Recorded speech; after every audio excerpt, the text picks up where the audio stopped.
کاپیتان جوزف بورلی از اداره پلیس نیویورک یکی از اعضای مهم گروه اومگا بود. حالا گروه اومگا چیه؟ اون موقع‌ها عملیاتی به وجود اومد که شامل تیم ویژه از پلیس‌های حرفه‌ای بود و فقط یک هدف داشتن: پیدا کردن یک روانی با یک کلت کالیبر 44 که زنها رو تو بخش‌های مختلف شهر به قتل میرسون. رسانه‌ها برای این قاتل ناشناس اسم گذاشته بودن: قاتل کالیبر 44.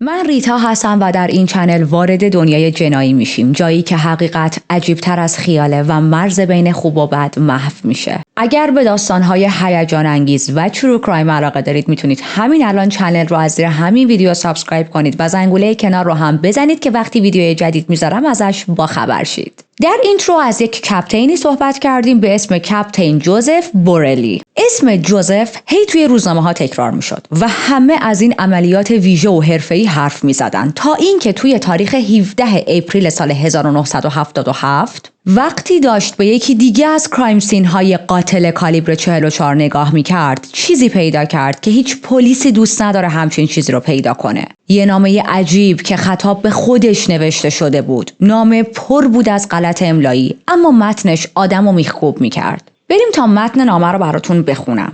کاپیتان جوزف عزیز، خیلی دلم شکست وقتی گفتی من از زنها متنفرم. من اینجوری نیستم. من یک مانستر هستم. من یک بچه لجبازم. وقتی پاپاسم مست میکنه بدجوری وحشی میشه. خونواده‌شو میزنه. بعضی وقتا منو پشت خونه میبنده. بعضی وقتا میندازه توی گاراژ. سم آدم خونخواریه. اون میگه برو بیرون و بکش. پشت خونمون چند نفر هستن. بیشترشون جوون. بهشون تجاوز شده. تیکه پاره شدن. خونشون ریخته شده. و حالا فقط استخوناشون مونده. پاپاس هم منو میندازه توی اتاق زیر شیروانی. نمیتونم بیام بیرون. فقط از پنجره اتاق میتونم دنیا رو نگاه کنم. حس میکنم غریبم، انگار تقدیرم با کشتن گره خورده. ولی اگه میخواید منو متوقف کنید باید منو بکشید. توجه نیروی پلیس، اول به من شلیک کنید، جوری مستقیم بزنید که بمیرم، وگرنه برید کنار، چون اگه جلو پام سبز شید همتون میمیرید. پاپاسم پیر شده، خون لازم داره تا جوون بمونه، چند بار سکته کرده و من همون هیولام، همون قول چاق، عاشق شکارم، تو خیابون میچرخم دنبال طعمه خوشمزه. زنهای کوینز خوشگل ترینن. کاپیتان جوزف عزیز، نمیخوام بیشتر بکشم، قسم میخورم، اما مجبورم چون باید از پدرم اطاعت کنم. دلم میخواد عاشق دنیا باشم. من مردمو دوست دارم، اما من متعلق به این زمین نیستم. مردم کوینز دوستتون دارم. عید پاکتون مبارک. خدا بهتون تو این دنیا و اون دنیا برکت بده. نامه هیچ اثر انگشتی نداشت. انقدرم پاکتش این دست اون دست چرخیده بود که اگر هم اثر انگشت یا ردی از قاتل بود کاملا از بین رفته بود. پلیس چاره‌ای نداشت و باید این نامه رو منتشر می‌کردن، به رسانه‌ها به مردم خبر می‌دادن و چند هفته بعد توی ماه جون نامه به دست رسانه‌ها رسید و خب مردم واقعا وحشت کرده بودن. حالا تو همین خط زمانی ما بریم سراغ یک آقای بازنشسته به اسم سم کار که سم کار توی محله‌ای در نیویورک با زن و بچه‌اش داشت زندگی می‌کرد. سم کار یک نامه ناشناس دریافت می‌کنه. توی این نامه یکی از سگ لبرادور سیاهش به اسم هاروی شکایت کرده بود و میگفتش که واق کردن سگت واقعا داره منو اذیت میکنه. ولی نامه خیلی کوتاهی بود، اونقدر بلند نبود. خب سمکار خیلی اهمیت نمیده و 2 روز بعد دوباره یک نامه دیگه دریافت میکنه توی تاریخ 19 اپریل. این نامه با همون دستخط نوشته شده بود، همون لحن رو داشت، اما خیلی طولانی تر. شخص ناشناس توی نامه نوشته بود: من خیلی محترمانه ازت خواستم جلوی زوزه کشیدن اون سگ رو بگیری، ولی هنوز ادامه داره. بهت التماس کردم، گفتم واق سگت داره خونوادمو نابود میکنه، ما دیگه آرامش و استراحت نداریم، ولی حالا فهمیدم تو چه آدمی هستی و چه خونواده‌ای داری. بی‌رحم و بی‌ملاحظه. تو هیچ عشقی به آدم‌ها نداری. خیلی خودخواهی آقای سمکار. زندگی منو نابود کردی و من دیگه هیچی برای از دست دادن ندارم. دارم میبینم تا وقتی که زندگی تو رو تموم نکنم دیگه آرامشی برای من و خانواده‌ام وجود نداره. خب این نامه خیلی وحشتناک بود و سمکار و زنش به سرعت به پلیس زنگ زدن. ماجرا رو به پلیس گفتن و پلیس چیکار کرد؟ فقط با یه حالت دلسوزی که اوکی آره درک میکنم، حتما ما رسیدگی میکنیم گوش کرد و اصلا رسیدگی نکردن، هیچ کاری نکردن. 10 روز از اون نامه دوم گذشت و سمکار صدای شلیک از حیاط خونش شنید. دوید بیرون تو حیاط و دید هاروی سگش زخمی روی زمین دراز کشیده و در حال جون دادنه. از اون طرف دید یک مردی با یه شلوار جین و پیرن زرد داره میدوه و دور میشه. فرصت این رو نداشت که دنبال اون مرد کنه چون جون سگش براش مهمتر بود و به سرعت سگش رو میبره پیش وت و خوشبختانه میتونن سگ رو نجات بدن و سگ نمیمیره. بعد که برگشت خونه دوباره با پلیس تماس گرفت. این بار دیگه مأمورها مجبور شدن که بیان به خونه سمکار نامه ها رو بررسی کنن و تحقیقاتشون رو شروع کردن. و تو این خط زمانی که این آدم ناشناس داره برای سمکار این نامه ها رو میفرسته و این تیراندازی رو کرده و ما اول کیس گفتیم که یک نامه مشکوکی هم به دست کاپیتان جوزف رسیده بود، چون خیلی داره همه تو همزمان اتفاق میفته، هیچکس به خودش این فکر رو نمی‌کرد که این نامه ها میتونن به هم ربط داشته باشن. چون خب ببینید پروسه واقعی توی دنیای کرایم و پلیس ها و کلا اینوستیگیشن اینجوری نیستش که ما توی پرونده ها تعریف میکنیم. ما معمولا سراغ پرونده های حل شده میریم، چیزهایی که دیگه خط زمانیش معلومه، چیزهایی که معماهایی که در واقع حل شده. ولی خب توی واقعیت طول میکشه تا شما یک نامه ای رو بخوای بررسی کنی، به 4 تا پلیس دیگه نشون بدی، به 4 تا خبرنگار بگی، به رسانه ها نشون بدی، مردم بفهمن و مغزت پردازش کنه که اوکی ممکنه تمام این نامه ها به هم ربط داشته باشه. خب تا اینجا این قاتل مسئول قتل 6 نفر بوده، یعنی پلیس حس کرده که 6 تا قتل رو میشه به این قاتل ربط داد و جز چند تا نامه‌ای که خود قاتل مخصوصاً با میل و اراده شخصی خودش برای بقیه فرستاده، هیچ سرنخ دیگه ای ازش نداشتن. پس این میشه که تصمیم میگیرن عملیات اومگا رو راه بندازن. عملیات اومگا هر روز بزرگتر و مجهزتر میشد و فقط مختص به پیدا کردن این قاتل بود. برای همین طراحی شده بود. تعداد کاراگاه‌ها به حدود 200 نفر رسیده بود و بذارید جو براتون بیشتر باز کنم. ببینید فضا کاملا پر از وحشته و اینکه اسم یه پلیس توی تیم اومگا ثبت شه یک افتخار بزرگ حساب میشه. برای همین پلیسا رسما رقابت میکردن با هم که قبول شن و توی عملیات اومگا وارد شن، چون اگه کسی موفق میشد اون روانی پشت 6 حمله مرگبار رو دستگیر کنه، هم جایزه خیلی سنگینی دریافت میکرد، هم اسمش توی هیستوری میموند. همین باعث میشد کاراگاه‌ها شب و روز روی کیس بمونن. ولی این فشار وحشتناک اعصاب همه رو به هم ریخته بود. کاراگاه‌ها سر چیزای پیش پا افتاده با هم درگیر میشدن، زندگی خانوادگیشون به هم ریخته بود، روابطشون با زن و بچه‌هاشون کاملا ترک برداشته بود. و دلیل این که میگم با زن و بچه‌هاشون به خاطر اینکه متاسفانه تمام پلیس‌ها و کاراگاه‌هایی که توی تیم اومگا استخدام می‌شدن و روی این کیس کار می‌کردن فقط مردها بودن. anyway مصرف قهوه و الکل بالا رفته بود. حتی توی مقر اصلی اومگا تخت گذاشته بودن تا مامورا بتونن فقط چند ساعت بخوابن و دوباره برگردن پای کار، یعنی عملاً خونه نمی‌رفتن. بعد از مدتی چون پیشرفت خاصی نکرده بودن، چند تا نیروی حرفه‌ای‌تر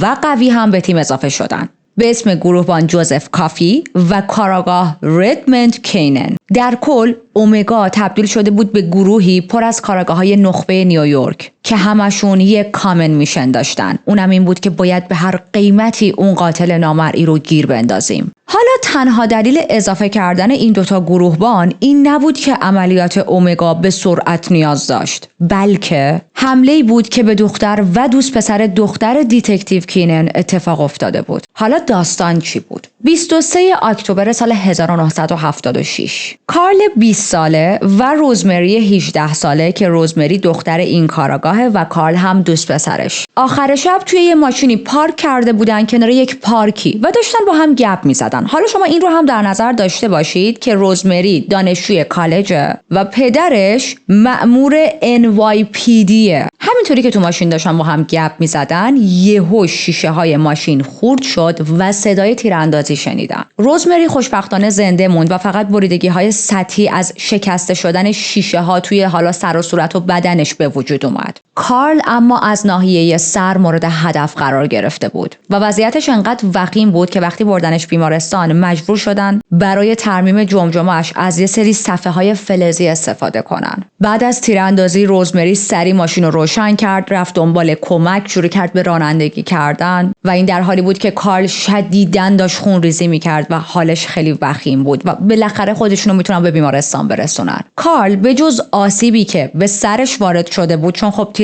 تیر اصلی به سرش خورده بود دیگه. از ناحیه چشم هم آسیب دیده بود و بینایی محدودی در آینده پیدا کرد. و خب وقتی دختر یک دیتکتیو، یک مأمور NYPD مورد هدف قرار بگیره، obviously خودش هم وارد تیم اومگا میشه، بلکه بتونه هر چی زودتر اون قاتل رو دستگیر کنه.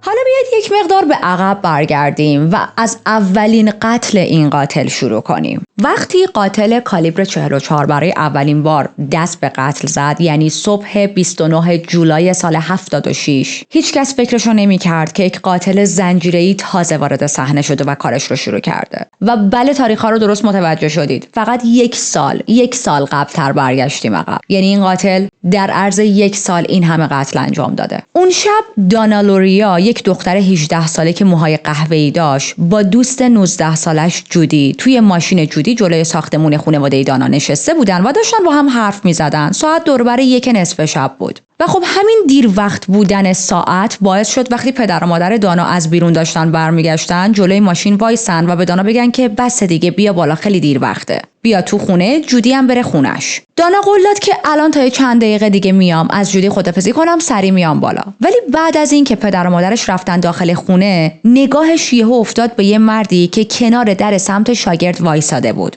با تعجب رو کرد به جودی و پرسید این دیگه کیه؟ چی میخواد؟ جودی هم با تعجب اون مرد رو نگاه کرد و هر دو ساکت بودن. و این چیزایی که دارم میگم خیلی سریع توی خط زمانی خیلی کوتاه اتفاق میفته. تو همون چند ثانیه اول که این دو نفر داشتن پردازش میکردن با ذهنشون که این آدم کیه و چی میخواد، مرد یک کلتو از داخل یک کیسه کاغذی بیرون کشید، نشست رو زمین و 5 تا تیر پشت سر هم شلیک کرد. دانا همون لحظه با یک تیری که اصابت کرد به گردنش در جا کشته شد. جودی یه تیر به پاش خورد ولی تونست دستشو سری بذاره روی بوق و نان استاپ بوق بزنه. و این در حالیه که مرد هنوز داره ماشه رو میکشه و خشابش خالی شده. جودی با وحشت از ماشین بیرون پرید، با جیغ و داد شروع کرد فریاد زدن، کمک خواستن. پدر دانا که آماده شده بود بره بخوابه، با شنیدن صدای این بوق، یک بوق نان استاپ و فریادهای جودی، با همون لباس خوابی که تنش بود بدو اومد تو خیابون، با پاهای برهنه و ماشین رو برداشت و مثل دیوونه ها رانندگی کرد تا برسه به بیمارستان. میدید که دخترش دیگه تکون نمیخوره، اما امید داشت که پزشکا بتونن نجاتش بدن. ولی خب دخترش دانا در جا مرده بود. پلیس ها هیچ انگیزه‌ای پیدا نکردن. آخر سر فقط 2 تا احتمال دادن. گفتن که یا یک تصفیه حساب مافیایی وسط بوده، یک نفری میخواسته با یک کسی یه پولی بدبستونی داشته و قربانی رو اشتباه گرفته با یک شخص دیگه و برای همین بهش شلیک کرده، و یا یک روانی خیلی بیدلیل حمله کرده. جودی با اینکه شاک بود و حال خودش هم خیلی خوب نبود و هنوز توی بیمارستان بود، تونست یک توصیف نصف نیمه از مهاجم بده. اما خب متاسفانه تحت فشار و استرس و همینطور اینکه شب بود، تاریک بود، نتونسته بود خیلی خوب قیافه مهاجم رو ببینه، حرفاش خیلی قابل اعتماد و دقیق نبودن. 23 اکتبر 76، فقط 3 ماه بعد از قتل بیدلیل دانا، کارل دیناروی 20 ساله توی یک بار توی کوینز با دوستاش مشغول بیر خوردن بود. کارل همون پسری بود که عقب‌تر اشاره کردیم مورد هدف قرار گرفته، دوست پسر اون دختر دیتکتیو. الان میخوام ماجرای تیر خوردنش رو دقیق‌تر واسهتون تعریف کنم. چند روز دیگه قرار بود که بره نیروی هوایی به مدت 4 سال، واسه همین میخواست تا میتونه اون شب خوش بگذرونه، چون شاید دیگه مدت زیادی نمیتونست رفیقها و دوست دخترش رو ببینه. مهمونی تا ساعت 2:30 نصف شب طول کشید و بعد از مهمونی کارل روزمری رو تا خونه رسوند. جلوی خونه یه پارکی بود، تو ماشین نشسته بودن داشتن با هم حرف میزدن که یهو یک مردی از سمت شاگرد ظاهر شد و این مرد بدون هیچ مکسی اسلحه کشید و پشت سر هم 5 تا تیر شلیک کرد. و خب باقی ماجرا که عقب‌تر براتون تعریف کردم. و فقط 1 ماه بعد، یعنی 26 نوامبر سال 76، 2 تا دختر دیگه مورد هدف قرار گرفتن. دانا دماسی 16 ساله و جوئن لمونی 18 ساله. دانا و جوئن با هم دوست بودن و داشتن از سینما برمیگشتن. اتوبوس نزدیک خونه جوئن وایساد. جوئن متوجه شد که یک مردی همون نزدیکی‌ها وایساده و زل زده بهشون. خب یه ذره راه داشتن تا برسن خونه دیگه، چون گفتم اتوبوس نزدیک خونه بود و نه دقیقاً جلو در خونه. به دوستش میگه که بیا ذره تندتر بریم، احساس میکنم این یارو داره دنبالمون میکنه. قدم‌هاشون رو تندتر میکنن و اون مرد هم قدم‌هاشو تندتر میکنه. انقدر تند دنبالشون میکنه که کامل میرسه بهشون و ازشون یه سوالی میپرسه. با یه حالت خیلی عادی، لحن عادی میگه که میدونین کجا، اما جمله‌اش رو نصف ول کرد و از زیر ژاکتش یک اسلحه کشید بیرون و شروع کرد شلیک کردن به این دوتا دختر. هر دوتا دختر تیر خوردن. بعد حالتی که این مهاجم میخواست فقط اسلحه‌شو خالی کنه، تفنگشو گرفت و رو به خونه‌های مختلف شلیک کرد. خیلی رندم، خیلی بی هدف. دخترها تیر خورده بودن اما جونشون رو از دست ندادن و شروع کردن به فریاد زدن. و صدای جیغ دخترها خانواده جوئن رو کشوند بیرون. به سرعت هر دو تا دخترها رو بردن بیمارستان. پزشکا گفتن دانا خیلی شانس آورده، گلوله فقط 1/4 اینچ با نخاعش فاصله داشته و گلوله هم از بدنش خارج شده بود. اما جوئن بد شانسی آورد. گلوله خورده بود به نخاعش، در واقع نخاعش رو خورد کرده بود و جوئن زنده میمونه اما برای همیشه فلج میشه. یک دختر بسیار جوونی که میتونست زندگی خیلی خیلی خوبی رو داشته باشه. کارل هم همینطور. کارل هم عقب‌تر اشاره کردیم میخواست بره آرمی. یه پسری بود که یک عالمه امید و آرزو داشت و بینایی چشمش رو از دست داده بود فقط به خاطر حمله یک آدم دیوونه که میره و رندم قربانی‌هاش رو انتخاب میکنه. و چرا دارم اینا رو بهتون میگم؟ چون ما تو این پرونده فقط مقتول نداریم، بلکه خیلی ها هستن که توسط این تیراندازی ها نمردن اما زندگیشون برای همیشه از این رو به اون رو شده و میخوام به این موضوع توجه کنید. از 3 تا حمله‌ای که تا الان اتفاق افتاده، پلیس فقط 1 گلوله سالم تونسته به دست بیاره و همین باعث میشد که نتونن حمله ها رو اصلا به کسی ربط بدن. به مدت 2 ماه همه چیز ساکت بود تا اینکه نیمه شب 30 جنوبری سال 77 قاتل دوباره رفت به شکار. کریستین فرویند 26 ساله همراه با نامزدش جان داشتن از یک رستورانی توی کوینز بیرون می اومدن. حدود 12:10 شب بود. دستاشون تو دست هم بود، رفتن سمت ماشین و انقدر عشقولانه بودن، انقدر غرق شده بودن تو هم دیگه که متوجه مردی که از دور زیر نظر گرفتتشون نشدن. در ماشین رو باز کردن، نشستن تو ماشین و یهو صدای 2 تا شلیک اون سکوت شب رو شکست. شیشه جلوی ماشین پودر شد. کریستین با دستاش سرشو گرفته بود و توی یک حالت دفاعی قرار داشت. اما خیلی زود متوجه شد که هر 2 گلوله به بدنش خوردن. جان وحشت کرده بود ولی با احتیاط و سرعت کریستین رو روی صندلی راننده گذاشت و وحشیانه دوید بیرون برای کمک گرفتن. سعی کرد ماشین هایی که دارن رد میشن رو متوقف کنه ولی هیچ کس وای نمیستاد. هیچ کس به داد و فریادهای جان اهمیت نمیداد و یه جورایی پاشونم بیشتر رو گاز میذاشتن تا فرار کنن. با این حال همسایه هایی که توی اون منطقه بودن و صدای این تیراندازی رو شنیده بودن و صدای فریادهای جان رو هم شنیده بودن با پلیس تماس گرفتن. پلیس میاد، آمبولانس میاد، اما چند ساعت بعد کریستین توی بیمارستان جونش رو از دست میده. تو این خط زمانی پرونده افتاد دست گروهبان کاراگاه جو کافی که ما عقب‌تر هم اسمشو گفتیم. یک مرد ایرلندی درشت هیکل و بسیار خوش قیافه که همه این کاراگاه رو به سرسخت بودن و تعهدش به کارش میشناختن و همه خیلی خوشحال بودن که الان این آدم کیس رو گرفته دستش. مطمئن بودن که خب اوکی، الان که پرونده دست کافیه 100% حلش میکنه. کافی همراه با کاپیتان جوزف که باز هم ما اوایل پرونده اسمش رو آوردیم شروع میکنن به بررسی کردن این قتل ها و حملات. 2 تا فرضیه روی میز داشتن. 1 قاتل یک آدم سایکوه، 2 قاتل یک کسی بود که یک خصومت شخصی با کریستین داشت. یه چیزی که کافی خیلی زود فهمید این بود که گلوله ها معمولی نیستن و از یک اسلحه بزرگ و پرقدرت شلیک شده بودن. تحقیقات بیشتر نشون داد قتل کریستین با حمله به افراد قبلی که تا اینجا ازشون صحبت کردیم شباهت داره. حس شیشم کافی بهش میگفت که پای یک سایکو دیوونه در میونه که با یک کالیبر 44 دنبال زنا توی شهر میچرخه و بهشون شلیک میکنه.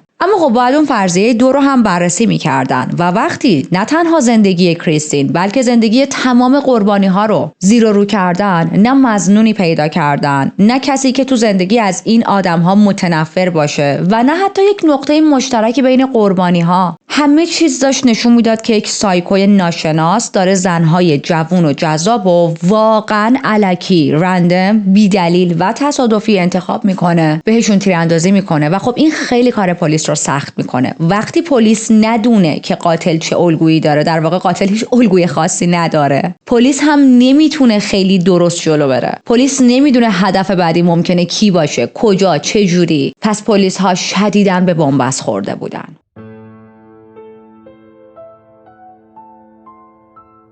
غروب سه‌شنبه 8 مارس 77 یک دختر بسیار خوشچهره و باهوش به اسم ویرجینیا واسکرکین که دانشجوی افتخاری کالج بود داشت از کلاس برمیگشت سمت خونش. خونش توی یک منطقه مرفه و شیک بود. ویرجینیا دختر خیلی پرتلاش و با استعدادی بود. با خانواده‌اش توی دهه 50 میلادی از بلغارستان مهاجرت کرده بودند و اومده بودن آمریکا. همونطوری که تو خیابون داشت راه میرفت و تو مسیر خونه بود، نزدیک خونش داشت میشد، یک مردی از روبرو اومد. وقتی که رسیدن به هم، اون مرد یهو یک هفتیر 44 از جیب کتش کشید بیرون و گرفت سمتش. ویرجینیا به صورت خیلی غریزی کتاب‌هایی که دستش بود رو گرفت جلوی صورتش تا از حمله به صورتش جلوگیری کنه، ولی خب موفق نشد و یک تیر مستقیم خورد به صورتش و همونجا در جا مرد. قاتل در حال فرار از اون صحنه بود. داشت با قدم‌های خیلی تند یه جوری حالت دویدن از اونجا دور میشد و یک مرد میانسالی هم اون طرفتر داشت رد میشد و این صحنه رو دید. و داره حساب کنید قاتل داره فرار میکنه، اون مرد میانسال رو میبینه و بهش میگه سلام آقا، بعد میره. یعنی میزان ریلکس بودن قاتل و کریپی بودن رفتارش رو ببینید چقدر بالاست. و من فکر میکنم اون آقای میانسال تا ساعتها پوکر فیس بود که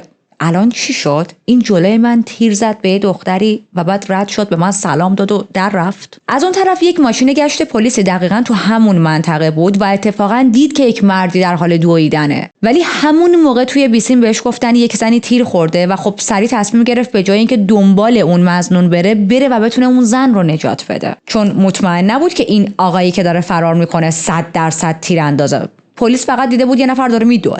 حالا کلا پلیسایی که دارن این پرونده ها رو میبینن در چه حالن؟ کاملا حس ناتوانی دارن. انگار هیچ راهی برای پیدا کردن قاتل نبود. این قتل ها داشت جون کاراگاه ها رو هم میگرفت، چون شب و روز و شب دنبال سرنخ بودن و هر رد کوچیکی رو باید تعقیب میکردن. توی یک کتابی که داشتم میخوندم در رابطه با این قتل ها، نویسندش راجع به قتل ویرجینیا یه چیزی گفته بود، میخوام بهتون بگم. نوشته بود که اگر کاراگاه ها رو توی هر پرونده قتل و سر کرایم سین ببینی خیلی بی‌احساس کارشون رو انجام میدن. نه اینکه واقعا آدم‌های بی‌احساسی باشن اما واقعیت این یکی از روش‌های محافظت از روانشونه. اگر هر کاراگاهی بخواد وقتی وارد کرایم سین میشه احساسات نشون بده، ناراحت شه، گریه کنه، خودش رو غرق کنه، درگیر شه با قربانی ها، در عرض چند ماه تموم میشه و هیچ روانی براش نمیمونه و دیگه نمیتونه کارش رو ادامه بده. برای همین یکی از اصول روش کاری دیتکتیو ها اینه که احساسات به خرج ندن و ما این صحنه رو حداقل تو فیلم‌ها خیلی زیاد دیدیم که کاراگاه وارد یک صحنه‌ای میشه، خیلی ریلکس، خیلی بی احساس، خیلی خونسرد، کولد، یخ به همه چی نگاه میکنه. خب توی این کیس هم همینطوره و کاراگاه ها وقتی وارد کرایم سینز میشدن تلاش داشتن که بی احساس باشن، اما توی قتل ویرجینیا کاراگاه ها حتی نمیتونستن دیگه تظاهر کنن به این که بی احساسن. اینقدر وضعیت صورت ویرجینیا افتضاح بود چون تیر مستقیم به صورتش خورده بود که اصلا نمیتونستن به صورت مقتول نگاه کنن. کاراگاهایی که سالیان سال آموزش دیده بودن که بی احساس باشن، که عواطف شخصیشون رو با کارشون قاطی نکنن، کاراگاهایی که بارها سر بدترین کرایم سینز رفته بودن، حالا دلشون نمیومد حتی به صورت این قربانی نگاه بندازن، چون میدونستن این قتل کاملا الکی اتفاق افتاده، هیچ معنایی نداره. یک دختر زیبا که داشت زندگیشو میکرد، داشت دانشگاه موفق زندگیشو میگذروند، چهره به این قشنگی داشت، بی خودی زیر ملافه سفید افتاده، یک گلوله کاملا صورتش رو نابود کرده و وقتی به مقتول نگاه میکردن حس تهوع بهشون دست میداد، یه حالتی که انگار روده هاشون فشرده شده بود تو هم. نمیتونستن این حجم از الکی بودن یک قتل رو هضم کنن، برای همین هی روشون رو برمیگردوندن اونور. و باز هم من تاکید میکنم تمام پلیسایی که سر کرایم سین برای ویرجینیا اومده بودن افراد کارکشته بودن، اما طاقت نداشتن صحنه رو ببینن. فرداش پلیس نتیجه بالستیکس رو گرفت. گلوله دقیقاً از همون اسلحه شلیک شده بود که دانا به قتل رسیده بود، اولین قربانی. خب پس الان دیگه 100% مطمئن شدن که پای یک سایکو وسطه،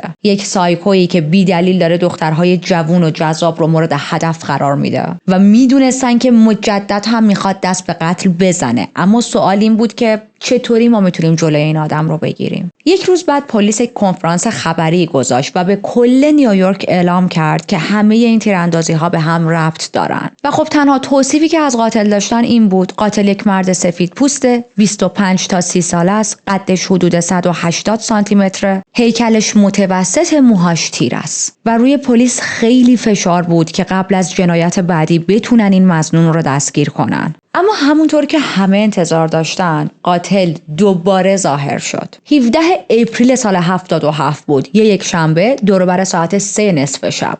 2 جوون عاشق، یک زوجی، توی ماشینشون کنار رودخونه‌ای پارک کرده بودن. کجا؟ همون نزدیکیای جایی که سال قبل دانا به قتل رسیده بود. ولنتینا سیریانی 18 ساله که رویای بازیگر و مدل شدن رو داشت و دوست پسر 20 سالش الکساندر ایزا که راننده ماشین‌های یدک‌کش بود. نشسته بودن تو ماشین، داشتن با هم گپ می‌زدن که یه ماشین دیگه ای اومد و کنارشون وایساد. راننده‌اش بدون هیچ مقدمه‌ای، یعنی به محض اینکه ماشین رو کنارشون نگه داشت، شروع کرد به شلیک. هر دوشون 2 گلوله خوردن. ولنتینا همونجا در جا مرد و الکساندر هم کمی بعد توی بیمارستان جون داد. این دقیقاً همون چیزی بود که پلیس ازش وحشت داشت. ادامه قتل‌های قاتل کالیبر 44. و میدونستن تا زمانی که این سایکوی بیرحم رو دستگیر نکنن، دست از قتل بر نمیداره. و از اون طرف پلیس چجوری میتونست این آدمو پیدا کنه؟ اونم توی یک شهری که میلیون‌ها مرد وجود داشتن که دقیقاً مشخصات ظاهری این قاتل رو داشتن و به توصیفاتی که کردن ازش میخوردن. میلیون‌ها مرد بودن با اون رنگ پوست، با اون قد، با اون چهره، با اون رنگ مو. نمیشد واقعاً با این چیزهای خیلی کلی که از قاتل داشتن قاتل رو پیدا کرد. ولی خب این بار یک فرق بزرگ داشت. قاتل یک نامه به جا گذاشته بود، خطاب به پلیس. تو اون نامه خودش رو به پلیس چی معرفی کرده بود؟ Son of Sam. شهردار نیویورک دوباره یک کنفرانس خبری گذاشت تا درباره این پرونده Son of Sam حرف بزنه. خیلی مایل نبود این کنفرانس رو بذاره، چون میدونست که رسانه ها میخوان این اسمو بگیرن و ازش یک کاراکتر بسازن، بهش پر و بال بدن، معروفش کنن. ولی خب چاره‌ای نداشت. باید راجع به این موضوع حرف میزد، باید راجع به قتل ها صحبت میکرد. اما خب ما باز تو چه خط زمانی و جوی از پرونده هستیم؟ زمانی که قتل ها وحشتناک بودن و هر شب ممکن بود هر لحظه یکی رندم کشته شه. پلیس زیر فشار له شده بودن، همه داشتن به توانایی پلیس شک میکردن که آیا اصلا پلیس میتونه این قاتل رو دستگیر کنه یا نه. و این نامه هم همه چیزو بدتر کرد. یه حالتی شده بود که انگار قاتل در برابر کل شهر وایساده و درست هم خطابش به یک کپتین پلیس بود، ولی در واقع منظورش همه پلیس ها بودن، هر 25,000 نفرشون. پلیس ها دیدن ما تنهایی نمیتونیم کار رو از پیش ببریم و به کمک نیاز داریم. چیکار کردن؟ یک تیم بزرگ از روانپزشک‌ها رو وارد کار کردن. حدود 45 تا روانپزشک ماهر. یه پروفایل روانی از قاتل در میارن و اون پروفایل این بود. میگن که قاتل یک اسکیزوفرنیه، همچنین پرانویده و احتمالاً باورهای مذهبی داره. یه چیز مثل این که باور داره شیطان تسخیرش کرده. یک آدم تنها و منزویه که اصلاً هم بلد نیست با دیگران، مخصوصاً با زنها و جنس مخالف، چطوری باید رابطه برقرار کنه یا رابطه درست برقرار کنه. از اون طرف نیروی ویژه اومگا زیر بار تماس‌های مردم داشت له میشد. یه حالتی بود که انگار هر کسی یه مظنون داشت. یکی زنگ میزد میگفت همسایه‌مون که نصف شبا برمیگرده خونه همین قاتل، من بهش مشکوکم. یکی دیگه زنگ میزد میگفت من یه باجناق ویردی دارم که خیلی وسواس داره، تفنگ نگه داره و مطمئنم خودش قاتله. یکی دیگه زنگ میزد به پلیس میگفت یک مرد مرموزی رو من توی بارها دیدم که از دخترها بدش میاد و خیلی بد راجع به دخترهای جوان حرف میزنه، همون قاتله. هزاران سرنخ مثل یک کوه ریخته رو میز، ریخته رو سر پلیسا، کاراگاه‌ها و باید همشون رو یکی یکی بررسی کنن و ببینن چی درسته چی غلطه. اما وسط این شلوغی سان آف سم یا همون قاتل کالیبر 44 که داره از این شهرتی که بین مردم پیدا کرده و ترسی که مردم ازش دارن لذت میبره، تغذیه میکنه و پررو هم شده، تصمیم میگیره به یکی از خبرنگارهای معروف توی دیلی نیوز یک نامه‌ای بفرسته. توی نامه نوشته بود سلام از ترک‌های پیاده‌روهای نیویورک و از مورچه‌هایی که توی این ترک‌ها زندگی می‌کنن و از خون خشک شده مرده‌ها تغذیه می‌کنن. سلام از جوبای نیویورک که پر از مدفوع سگ، استفراغ، شراب مونده، ادرار و خونه. سلام از فاضلاب‌های نیویورک که این لذت‌ها رو وقتی آب پاشی خیابونا میاد قورت میده. فکر نکنید چون مدتی خبری ازم نبوده و نامه ندادم خوابیدم. نه، من هنوز اینجام، مثل یه روح که توی شب پرسه میزنه. تشنه، گرسنه، بی‌وقفه مشتاق برای راضی کردن سم یه پسر تشنه است. تا وقتی خون به اندازه کافی نخوره نمیذاره من دست از کشتن بردارم. بگو ببینم جیم، برای 29 جولای چی برام داری؟ میتونی فراموشم کنی چون من دنبال شهرت نیستم، اما دانا رو یادت نره و نذار مردم هم دانا رو فراموش کنن. اون دختر خیلی شیرینی بود. نمیدونم آینده چی میشه، ولی خدافظ و میبینمت توی کار بعدی، یا بهتره بگم تو کار بعدی منو خواهی دید. به یاد دانا باش. و در انتهای این نامه هم نوشته بود Sam's Creation 44. خب این نامه خیلی کریپی بود و از نامه‌های قبلیش دارکتر بود. برای همین پلیس به دیلی نیوز فشار میاره که همه متن رو چاپ نکنین و اون زمان بخشی از این نامه رو چاپ کردن، یعنی یه بخش زیادیش رو سانسور کردن، یه بخشیش رو چاپ کردن. از روی اون نامه یه اثر انگشت نصفه تونستن به دست بیارن، اما خب خیلی به درد پیدا کردن قاتل نمیخورد. بیشتر به درد این میخورد که به عنوان مدرک نگهش دارن. اگر مظنونی رو پیدا کردن میتونن با حالا این نصف اثر انگشت تطابق بدن. بریم به 10 جون که یک مردی به اسم جک سارا که توی نیوروشل زندگی میکرد یک گت ویل نوت دریافت میکنه توی صندوق پستیش. گت ویل نوت میدونید چیه؟ مثلا از این نامه هایی که وقتی کسی مریضه یا آسیب دیده براش یک کارت یا نوشته میفرستن که مثلا واسش آرزوی سلامتی کنن. کارت از طرف کی بود؟ از طرف یک کسی به اسم کار و ما راجع به یک آقایی به اسم سم کار عقب‌تر صحبت کردیم. روی این کارت عکس سگ جرمن شپرد بود و توش نوشته بود جک عزیزم، شنیدم از روی سقف خونت افتادی پایین. خیلی ناراحت شدم. مطمئنم زود خوب میشی و قوی‌تر برمیگردی. دفعه بعد بیشتر مواظب باش چون قراره یه مدت طولانی استراحت کنیم. بهمون بگو اگه نن چیزی لازم داره. با احترام سن و فرانسیس. جک مات و مبهوت مونده بود چون نه از روی سقف افتاده بود و نه شخصی به اسم سم کار رو میشناخت. واسه همین به ارسال کننده نامه زنگ زد و همون شب قرار گذاشتن که تو خونه جک همو ببینن. اونجا بود، همون شب بود که خانواده سم کار ماجرای نامه‌های عجیب درباره کشتن سگشون هاروی رو تعریف کردن. همون سگ شپردی که بهش تیر خورده بود اما خوشبختانه زنده مونده بود. سم گفتش که این نامه رو من برای تو ارسال نکردم، یک نفری با اسم من این نامه رو ارسال کرده. گفتش که اتفاقاً چند وقت بعد از اینکه سگ من شلیک شد بهش، یک سگ دیگه‌ای هم که اون هم دقیقاً جرمن شپرد بود توی محل تیر خورد و همه چیز داره هی عجیب و عجیب‌تر میشه بین اینا. دختر سم کار توی پلیس کار میکرد. خیلی سمت بالایی نداشت اما خب تو پلیس بود. دخترش رو خبر میکنه. دخترش با 2 مأمور افسر میان تا ماجرا رو پیگیری کنن. از اون طرف جک هم با پلیس هایی که داشتن روی پرونده سان آف سم کار میکردن تماس میگیره و اونا رو در جریان میذاره. ولی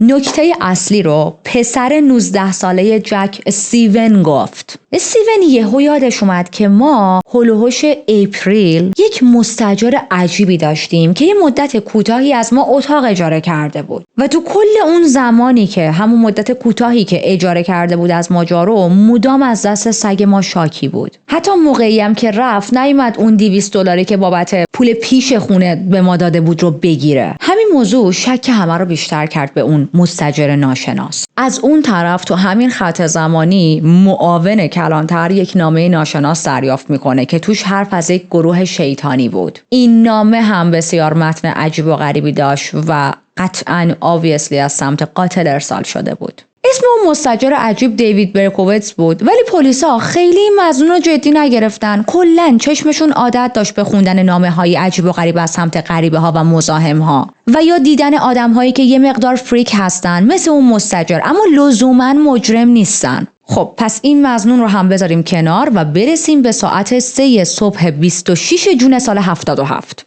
جودی پلاسیدو یک زن جوان و زیبا بود که داشت با مردی که کنارش داشتن با هم راه میرفتن حرف میزد. به اون مرده میگه که فکر کنم دیگه خیلی دیر وقته و وقتش منو برسونی خونه، دیسکو هم دیگه داره خالی میشه. این زوج توی یک نایت کلابی در کوینز بودن، جایی که مثل خیلی از جاهای مختلف شهر جمعیتش کم شده بود و مردم میترسیدن تا نصف شب بیرون باشن. به خاطر چی؟ به خاطر اینکه از سان آف سم میترسیدن. و اتفاقا جودی به این موضوع هم اشاره میکنه. خیلی یهویی به اون آقا میگه که این سان آف سم خیلی ترسناکه، یهو از ناکجا آباد میاد و آدم نمیدونه دفعه دیگه کیو میخواد مورد هدف قرار بده، پس بهتره که زودتر بریم. اون آقا هم گوش میکنه، از کلاب میزنن بیرون، سوار ماشین شدن و واقعا انگار جودی داشت آینده رو پیش بینی میکرد، چون به محض اینکه میشینن تو ماشین یهو یه صدای عجیبی میپیچه. جودی درد حس نمیکنه ولی گوشاش به شدت داشت سوت میکشید. اسم اون آقایی که همراهش بود سال بود، نمیدونم من تا اینجا گفتم یا نه. برمیگرده به سال نگاه میکنه، میبینه سال هم با چشمای گرد با تعجب داره این ور اون ورش رو نگاه میکنه و وحشت کرده. جودی انقدر ترسیده بود و شاک شده بود که حتی نتونست فریاد بزنه.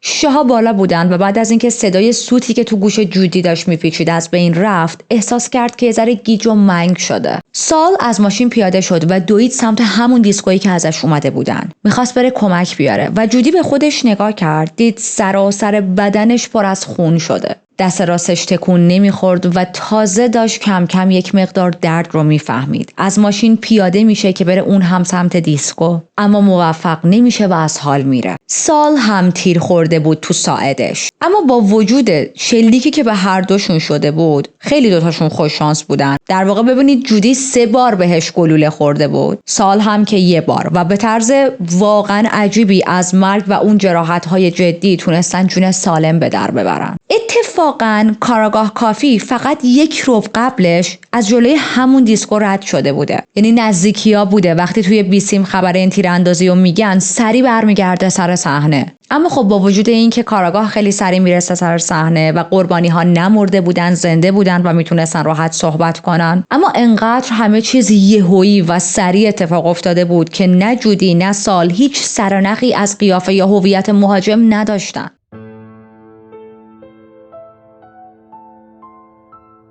ما گفتیم 29 جولای 76 دانا اولین قربانی سان آف سم بود و 1 سال گذشته و با توجه به نامه‌ای که برای اون خبرنگار هم فرستاده شده بود و خب توی اون نامه سان آف سم خیلی واضح به اسم دانا اشاره کرده. پلیس خیلی نگران این بود که الان که سال روز شروع حمله های این قاتله دوباره بخواد دست به قتلی بزنه. روزنامه ها هم داشتن این نگرانی رو تو سطح شهر پخش میکردن و همه آدم ها انتظار داشتن قاتل دوباره توی همون تاریخ یا حداقل نزدیک به اون تاریخ مرتکب یک قتل دیگه شه. پلیس انقدر هیچ سرنخی نداشت و واقعا نمیدونست باید چیکار کنه. یعنی پلیس تو این خط زمانی واقعا بیچاره بود که حتی به این فکر افتادن که یه سری پلیس رو با جلیقه های ضد گلوله و یه سری آدمک الکی کنارشون بذاریم تا قاتل رو گول بزنیم. قاتل فکر کنه این آدم واقعی هم بخواد بهشون تیراندازی کنه و ما دستگیرش کنیم. حتی این برنامه رو میریزن توی 29 جولای. این کارو میکنن. 29 جولای میاد، تموم میشه، میره و خبری از قتل یا تیراندازی نمیشه. چون قاتل تصمیم داشت 2 روز بعد یعنی 31 جولای حمله کنه.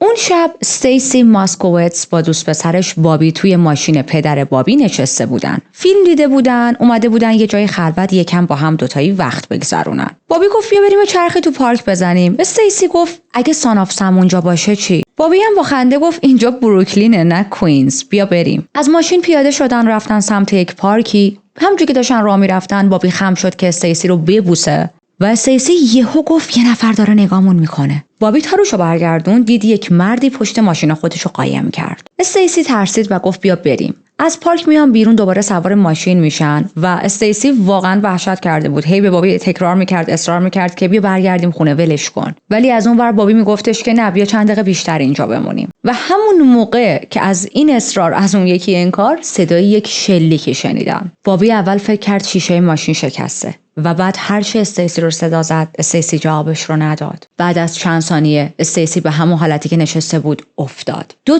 گلوله به صورت بابی خورده بود، ولی خب انقدر این شلیک سریع اتفاق افتاده بود که توی لحظه اول نفهمیده بود اصلا به خودش هم گلوله خورده. استیسی هم یه گلوله به سرش خورده بود و بابی دستشو گذاشت رو بوق و سعی کرد با زدن بوق و فریاد زدن از بقیه کمک بخواد. مردم میبینن، آمبولانس خبر میکنن، پلیس میاد، هر دو رو منتقل میکنن به بیمارستان، ولی چون وضعیت استیسی خیلی بدتر از بابی بود منتقلش کردن به یک بیمارستان دیگه‌ای که امکانات بهتر و مجهزتری داشت. خانواده ها میان، ساعت ها پشت در اتاق عمل منتظر میمونن و بعد از 38 ساعت تلاش دکترها متاسفانه استیسی دووم نمیاره و از دنیا میره. بابی زنده موند ولی چشم چپش رو از دست داد و توی چشم راستش هم فقط 20% بینایی داشت. برسیم به 3 آگوست 77. فقط چند روز پیش یک نفر به استیسی و بابی حمله کرده و 2 پلیس محلی داشتن در رابطه با اون نامه‌های عجیب غریبی که خانواده سمکار و جک گرفته بودن با همدیگه حرف می‌زدن. به علاوه در مورد تیر خوردن سگ‌ها و میگفتن اینا همه نمیتونه اتفاق باشه و اینا همه به هم ربط داره. حالا اصلا صحبتشون چی بود؟ این 2 مأمور خیلی شک کرده بودن به همون دیوید نام، اون مستاجر عجیب غریبه، همون مستاجری که یکی از مظنونین بود ولی پلیس اصلا پیگیریش نکرد. ولی میدونید مشکل چی بود؟ چون این 2 پلیس فقط پلیس گشت بودن، نمیتونستن خودشون، در واقع جرئت نمیکردن خودشون بخوان این پرونده رو بررسی کنن. به جای کاراگاهایی که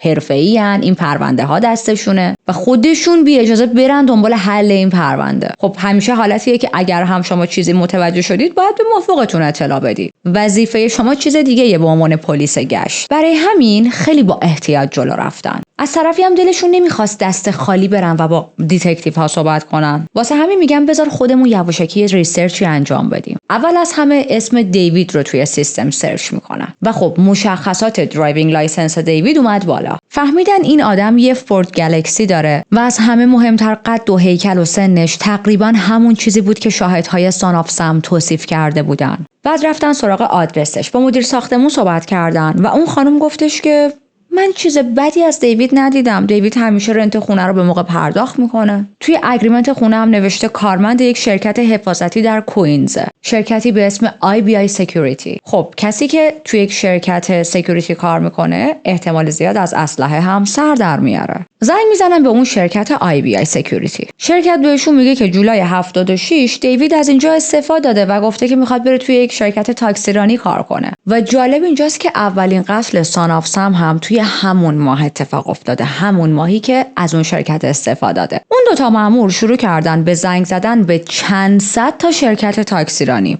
خب هیچ کدوم از اون شرکت ها دیوید رو استخدام نکرده بودن. اما این چند صد تایی که این 2 مأمور تا اینجا چک کردن فقط یک بخش کوچیکی از شرکت های تاکسیرانی در نیویورک بودن. هنوز صدها شرکت دیگه وجود داشتن توی نیویورک که باید زنگ می‌زدن و خب پیدا کردن یه نفر توی این حجم از شرکت تاکسیرانی واقعا کار محالی به نظر میرسه. مثل پیدا کردن سوزن توی انبار کاه میمونه. با وجود تمام این سختی ها هر 2 پلیس اینطوری بودن که ما راه رو درست اومدیم. این یارو دیوید خیلی مشکوکه و اون حس پلیسیشون میگفت که نباید بیخیال شیم. در نهایت میرن و موضوع رو با رئیسشون در میون میذارن. رئیسشون هم از پیگیری این 2 مأمور گشت خیلی خوشش اومد و بهشون گفت برید سراغ یک کاراگاهی به اسم کاراگاه ریچارد. تمام این نامه ها و چیزهایی که پیدا کرده بودن رو به ریچارد نشون دادن. ریچارد هم خیلی تحت تاثیر قرار گرفت و قول داد که تمام این اطلاعات رو به اون تیم ویژه اومگا منتقل کنه. و فراموش نکردید دیگه تیم ویژه اومگا کارش پیدا کردن سان آف سم بود. چند روز بعد یک اتفاق جدیدی افتاد. یک خانومی به اسم کاسیلیا که یک مهاجر اتریشی میان سال و بسیار خوش چهره بود، با شک و تردید و من اومد جلو و به پلیس گفت که من قاتل رو دیدم.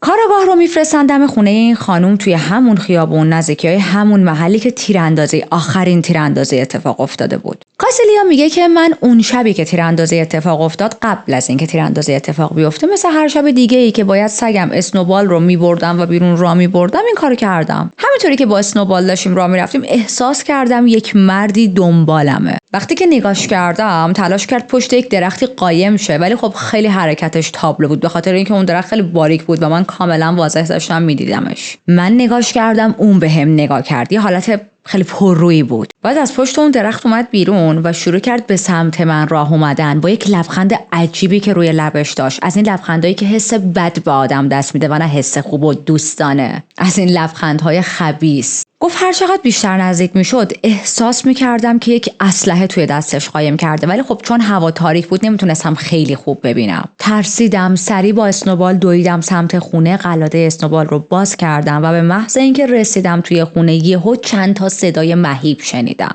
صداها شبیه صدای ترقه بودن ولی خب خیلی بلند. اما چون این صداها یک مقدار از دور می اومد و نه دقیقاً از جلو در خونم، سعی کردم نشنیده بگیرم، خیلی جدی نگرفتم. فردا صبحش دیدم یک عالمه آدم و جمعیت دم خیابونمون جمع شده و اون موقع بود که تازه فهمیدم دیشب چه اتفاقی افتاده. تازه فهمیدم اون شخص غریبه با اون رفتار و لبخند عجیبی که دیدم قاتل بوده. اما انقدر ترسیده بودم چون خودم هم تا یک قدمی مرگ فاصله داشتم باهاش که برای چند روز نتونستم به هیچ کس هیچ چیزی بگم. اما صورت اون مرد هیچ وقت یادم نمیره. فکر میکنم تا روز مرگم چهرش رو به خاطر داشته باشم. خیلی ترسناک بود. و اون صدایی که این خانم شنیده بود همون صدای شلیک گلوله بود به استیسی و بابی. یعنی اگه بدونید چه جوری من پاهام خواب رفته دیگه وقتش چارزانو بشینم. خب داشتیم میگفتیم شهادت‌های این خانم رو داشته باشیم، بریم پیش یک پلیسی که یک گزارش مشکوک آتش سوزی بهش داده میشه. کجا؟ تو آپارتمان دیوید، همون مستاجر مظنونه که پلیس باید بررسیش میکرد ولی نکرده بود. این گزارش توسط یکی از همسایه‌های دیوید که پرستار بود داده شده بود. پلیس وقتی درو باز کرد همه جای خونه بوی دود میومد ولی آتش تقریبا خاموش شده بود و دید که چند تا فشنگ کالیبر 22 انداخته شده تو آتیشا. یه حالتی که آتش زیاد شه و این فشنگ ها شلیک شن، ولی خب آتش اونقدر شدید نشده بود که این اتفاق بیفته و گلوله ها شلیک بشن. اون پرستار چند تا نامه عجیب و غریب از دیوید گرفته بود و اونا رو به پلیس نشون میده. خط نامه ها با نامه های عجیب قبلی که برای بقیه ارسال شده بود یکی بودن. خب حالا سوالی که اینجا پیش میاد، با همه این نشونه هایی که پلیس تا اینجا داره چرا نرفته سراغ این دیوید نام که یک مظنون مهمه تو این پرونده؟ یک شاهد کاملا زنده صورت این آدم رو دیده و به پلیس گفت من تا زمان مرگم چهرش رو به خاطر دارم. اینقدر صورت این وحشتناک بود امکان نداره یاد من بره. سمکار صاحب همون سگی که بهش تیر زده بودن و نامه عجیب هم از قاتل دریافت کرده بود، خودش شخصا رفته سراغ تیم ویژه اومگا و گفته که آقا سگ منو زدن، نامه های خیلی دیوونه وار دارم میگیرم، یه همسایه عجیب به اسم دیوید داریم. 2 تا مأمور پلیس از این دیوید نام صحبت کردن و به تیم اومگا اطلاع دادن و با تمام این چیزهایی که ما تا اینجا بررسی کردیم چرا پلیس کاری از پیش نبرده؟ دلیلش این بود که اون زمان تیم اومگا پر از سرنخهای عجیب و غریب و بی سرانجام بود. تعداد زیادی از مردم با هیجان گزارش‌ها و چیزهای مختلف رو به پلیس میگفتن. اگر خاطرتون باشه یه جای پرونده من به این موضوع اشاره کردم، گفتم یکی میگفت باجناقم قاتله، یکی میگفت اون مرده که تو بار میبینم قاتله، یکی به همسایه‌اش شک داشت. واسه همین حرفهای سمکار رو گذاشتن تو پرونده های اولویت لول 2. حالا داستان این لول‌ها چیه اینو بهتون بگم. یک سیستمی درست کرده بودن توی این تیم ویژه اومگا برای دسته‌بندی و اولویت بندی سرنخ‌ها. این سیستم شامل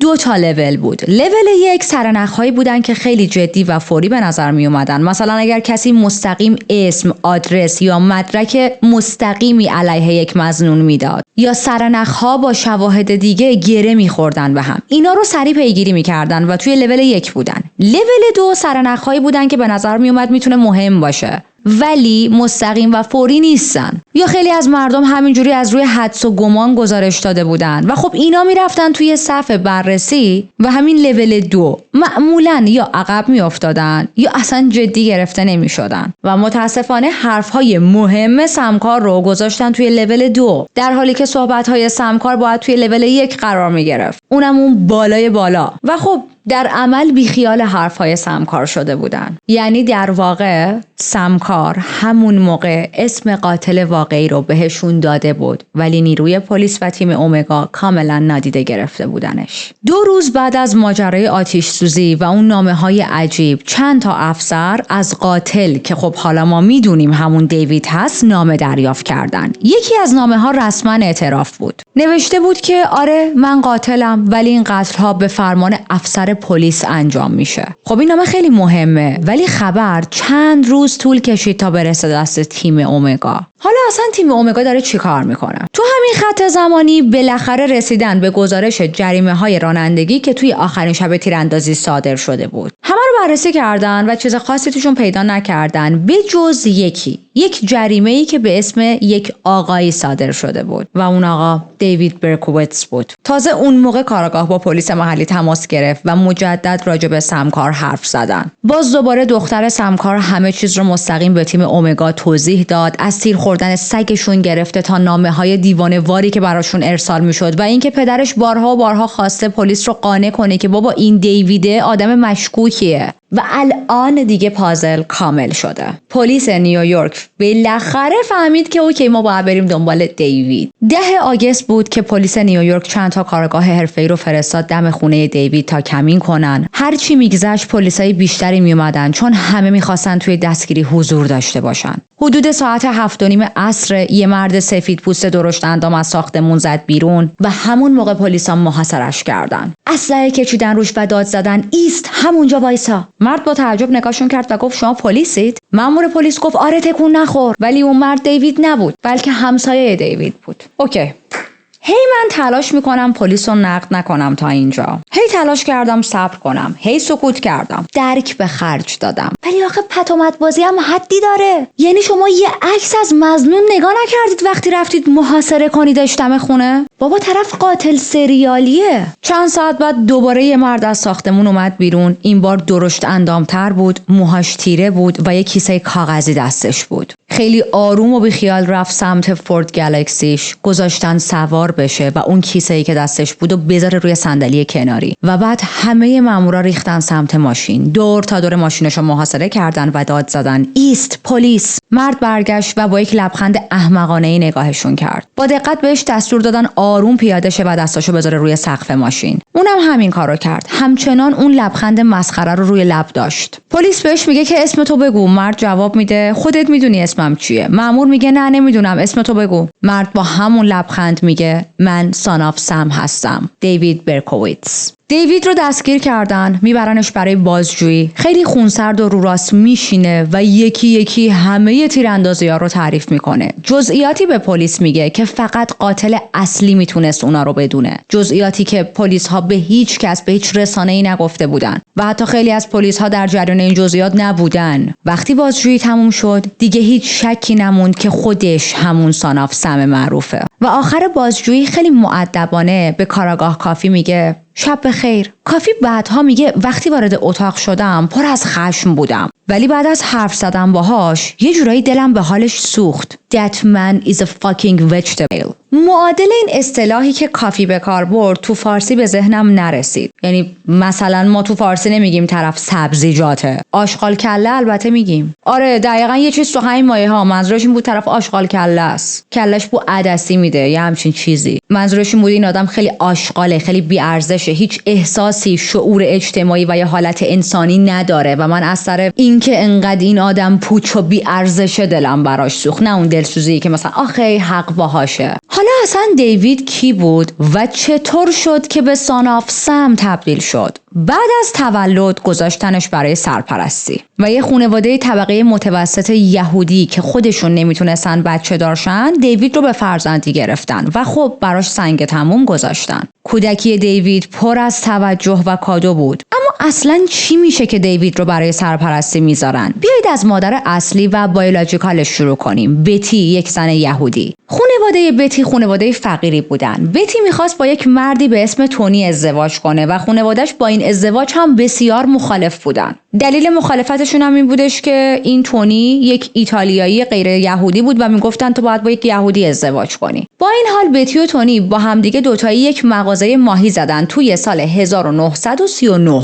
با هم ازدواج میکنن، صاحب یک دختری میشن، اما ازدواجشون خیلی زود به بنبست میخوره. چون تونی به سرعت رفت سراغ یک زن دیگه‌ای، به بتی خیانت کرد و خب اون مغازه ماهی هم که زده بودن ورشکست شد. بتی تنها موند و مجبور شد دخترش رو خودش تنهایی بزرگ کنه. توی اون تنهایی با یک مرد متأهلی آشنا شد به اسم جوزف و با جوزف باردار شد. اما جوزف شروع کرد تهدید کردنش که ببین من متأهلم و حوصله بچه داشتن رو ندارم، یا این بچه رو به دنیا میاری و میدی به فرزندخوندگی و یا کلاً من تو رو ول میکنم و دیگه هیچ ساپورت و حمایتی از سمت من نخواهی داشت. همین شد که قبل از اینکه دیوید توی اول جون سال 53 به دنیا بیاد، بتی آلردی براش یک خانواده جدید پیدا کرده بود، همون خانواده یهودی که نمیتونستن خودشون بچه دارشن و دیوید رو به سرپرستی قبول میکنن. دیوید به محض دنیا اومدن وقتی نوزاد بود به فرزندخوندگی گرفته شد. برای مادرش این تصمیم یکی از سخت‌ترین تصمیم‌های زندگیش بود. یک غم بزرگ روی دوشش بود، ولی خب یکم دلگرم شده بود از اینکه میدید پسرش رفته دست یک زوج یهودی که هم وضع مالیشون خیلی بهتره، همین که واقعا عاشق بچه هستن. اون خانم و آقایی که دیوید رو به فرزندخوندگی قبول کرده بودن اسمشون پیرل و نت بود و دیوید خیلی خوش شانس بود که همچین زن و مردی اون رو به فرزندی قبول کردن. یک زوج بی فرزندی بودن که همیشه عاشق بچه داشتن بودن. الان عاشق پسر تازه‌شون شده بودن و هر چی داشتن رو میذاشتن برای دیوید. و بله، کودکی دیوید برخلاف خیلی از قاتل سریالیایی که تا اینجا با هم بررسی کردیم یک کودکی دارک و افتضاح نبود، بلکه کودکی بود پر از خوشبختی، هدایای مختلف، آرامش و رفاه. خودش هم توی دوران بچگی ظاهراً کودک عادی بوده، هیچ نشونه خاصی از اینکه آینده‌اش قراره انقدر عجیب بشه نشون نداده بود. تنها چیزی که از همون اول معلوم بود این بود که دیوید خیلی آدم تنهاییه. یکی از اصلی ترین دلایلش همین بود که خود والدینش خیلی افراد اجتماعی نبودن، پس خودش هم خیلی اجتماعی نشده بود. از اون طرف دیوید از بچگی از بقیه بچه‌ها اندامش درشتر بود و همیشه احساس میکرد که با همسن و سالهام فرق دارم. حتی خودش رو زشت‌تر از بقیه میدونست. تو جمع بقیه آدم‌ها کامفتبل نبود و تنها چیزی که بهش علاقه نشون میداد بیسبال بود و البته توی بیسبال واقعا هم خوب بود. اما همسایه‌ها نظر دیگه‌ای روی دیوید داشتن. میگفتن که ظاهر دیوید ظاهر عجیب و غریبی نبود و مثل بقیه بچه‌ها بود، اما دیوید یک رگه خشنی توی وجودش بود. دیوید به بچه‌های دیگه زور میگفت و حتی بعضی وقتا کتکشون میزد، بوله میکردشون. از اون طرف هرچی سنش میرفت بالا بیش فعالتر میشد و کنترلش برای مادر و پدرش خیلی سخت شده بود. یه چیزی که دیوید ازش خبر نداشت این بود که قبل از اینکه اصلا دیوید به دنیا بیاد، پیرل سرطان سینه گرفته بود و خب تو اون چند سالی که دیوید داره بزرگ میشه این سرطانه هی خوب میشد، هی دوباره برمیگشت و توی سال 65 تا 67 سرطان پیرل شدت گرفت و دیوید شاک شده بود. چرا؟ چون اصلا تا اون لحظه بهش نگفته بودن که پیرل درگیر سرطان سینه است. هیچ وقت اینو به دیوید نگفته بودن، نمیخواستن فکرش درگیر شه، نمیخواستن کودکیش خراب شه و با فکر و نگرانی اینکه وای مادر من مریضه و هر لحظه ممکنه بمیره کودکیش رو ببره جلو. اما خب دیگه تو این سالا وضعیت پیرل خیلی افتضاح شده بود و واقعا نمیتونستن از دیوید قایمش کنن. دیوید هم خیلی بد فهمید که پیرل درگیر به سرطان شده. دیدش که در حال شیمی درمانیه، در اثر این بیماری واقعا داره تحلیل میره و این شد که روحیه دیوید هم به شدت به هم ریخت. توی پاییز 67 سرطان غلبه میکنه و پیرل از دنیا میره و فوت میکنه و دنیای دیوید هم عملاً فرو میریزه. از اون طرف اوایل نوجوانی پدر و مادرش تلاش کرده بودن از محله‌ای که مدام در حال تغییر بود، یعنی اونجایی که زندگی میکردن، فرار کنن و برن به این منطقه بزرگتر و امن‌تر، یک منطقه‌ای که مناسب برای طبقه متوسط بود. و چه زمانی آپارتمانشون آماده شد؟ موقعی که پیرل دیگه از دنیا رفته بود و بینشون نبود. دیوید و پدرش تنها رفتن اونجا، زندگی جدیدشون رو تنها شروع کردن، در حالی که کلی برنامه داشتن ستایی زندگیمون رو اونجا ادامه بدیم. اما خب حالا خودشون دوتا بودن، زندگی رو شروع کردن پر از خلأ و تنهایی.